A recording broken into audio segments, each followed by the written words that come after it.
కాదు పొద్దున రోడ్లో కనపడుతుంది కనపడినా సార్. విష్ చేస్తానే పట్టించుకోలే. ఆ, బండి మీద ఎందుకు ఏదో ఫ్రంట్ సీట్ మాత్రమే ఉన్నట్టు వెనకాల సీట్ వెళ్ళినట్టు ముందర కూర్చొని టైట్ పోతాండు ఏడిపోతాండు. సార్ అది 4 నిమిషాల నరకం సార్. అది దాన్ని ఎందుకు గుర్తు చేస్తారు సార్ మీరు? 4 నిమిషాల నరకమా? 4 నిమిషాల నరకమైందా? కొత్తగా చెప్తాను నువ్వు. సార్ నిన్న నైట్ హోటల్ పోయినాను సార్. అన్న మాట చెప్పినాను సార్. బగార్ రైస్ ఇంత ఇచ్చినాడు సార్. 350 బిల్లు వేసినాడు సార్. అబ్బా తినేటప్పుడు కూడా చాలా కారం సార్. కడుపంతా మంట సార్. అయినా అట్లే తిన్నాను సార్. పొద్దున ఎందుకు అట్లా బిగుసుకొని పోతాను అంటే రాత్రి దాని గురించి మాట్లాడతావు. నువ్వెక్కడ మనిషివి? పొద్దున ఏమైంది చెప్పు. అదే సార్ నేను చెప్పేది కూడా. పునాది అక్కడ పడింది సార్ దానికి. పొద్దున ఎందుకంత బిగుసుకొని పోతారు అని నేను మాట్లాడతాంటే పునాది పడిందంటావు. పొద్దున మీ హాస్పిటల్ ముందు నుంచి ఇట్లా పోతున్నాను సార్.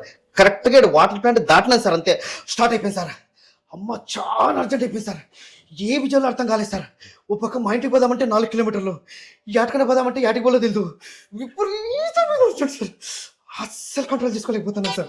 ఏంది స్టార్ట్ అయింది? ఏంది కంట్రోల్ చేసుకోలేకపోతున్నావు? ఏమైంది? అమ్మా వెనక్కి పోయేకి టైం లేదు, ముందుకు పోదామంటే యాటికి పోలో తెలుదు. స్పీడ్ బ్రేకర్ల మీద అదే సార్ ఫాస్ట్ పోతే అదురుతుంది. అమ్మా అట్లా పట్టేస్తుంది సార్. ఏమి చెయ్యాలో అర్థం కాని పరిస్థితి. ఫాస్ట్ గా పోలేను, స్లోగా పోతే తట్టుకోలేను. ఏంది సార్ నా నరకం? 4 నిమిషాలు నరకం అనుభవించినాను సార్ నేను. అంత అర్జెంట్ అయిందా పొద్దున? అందుకనే చెయ్యి నిలబెట్టలే నువ్వు. నాకు అదొక పెద్ద నరకం సార్. నాకు ఈరోజు ఒక అద్భుతమైన విషయం తెలిసింది సార్. పైన కింద రుచి తెలిసేది ఒకే ఒకటి సార్. అది కారం సార్. అబ్బా పైనుండే కారం అంతా ఒక్కసారిగా కిందికి వచ్చింది సార్. ఓ పక్క తట్టుకోలేను, ముందుకు పోలేను, వెనక్కి రాలేను, యాటికి పోలో తెలుదు. ఓ పక్క బండి మీద అబ్బా కడుపంతా నొప్పి పట్టేసింది. కిందికి పోదులంటే అబ్బా వద్దు సార్ నేను చెప్పలేను. విపరీతమైన నరకం సార్ అది. ఏంది మా స్థానం నువ్వు చెప్పేది ఏంటంటే నాకు గూజ్ బంప్స్ వస్తున్నాయి. అట్లుంటది అది. ఏంది లేదు సార్. ఎట్లో గట్లయితే ఇంటికైతే చేరుకున్నాను సార్. బండి దిగినాను, అడుగు ఇయ్యాలంటే యాడ కిందికి జారిపోతుందని భయం సార్. స్లోగా పోదామంటే అర్జెంట్ అయిపోతుంది సార్. నరకం చూసినాను సార్ నేను. కాదా మొత్తానికి అయిపోయిందా లేదా? అబ్బా అయిపోయింది సార్. ఇట్లా కూర్చున్నాను మనశ్శాంతిగా అయిపోయింది సార్. కానీ మొత్తం చెమటలు సార్. చాలా మనశ్శాంతి అనిపించింది సార్ నాకు మాత్రం. ఏదో సార్లేవే చెప్పింది. నువ్వు చెప్పడం చూస్తే ఇంకా ఇది ప్రతి ఒక్కరూ ఖచ్చితంగా అనుభవించి ఉంటారు సార్. మీరు కూడా ఏదో ఒక రోజు ఖచ్చితంగా అనుభవించుంటారు.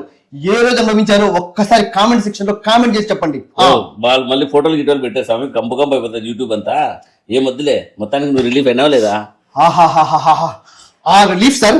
నేను మళ్ళీ పుడితే నాకు ఎంత సంతోషంగా ఉందో ఆ బాత్రూమ్ పోసి నాకు అంత సంతోషంగా ఉంది సార్. మొత్తానికి న్యూ ఇయర్ కొత్త గిఫ్ట్ ఇచ్చినాడు దేవుడు అయితే. అబ్బా కొత్త నిజాన్ని తెలుసుకున్నాను సార్. మీరు కూడా ఎంజాయ్ చేయండి అయితే. హ్యాపీ న్యూ ఇయర్ అందరికి. Wish you happy new year. దయచేసి 31st నైట్ కానీ ఫస్ట్ కానీ కారం వస్తువులు మాత్రం తిందండి ప్లీజ్. రిక్వెస్ట్ ఉన్నది. ఇది కొత్త సంవత్సరం కారంగా మొదలవుతుంది. అది మా మస్తాన్. పైన కారం కింద మొదలవుతుంది.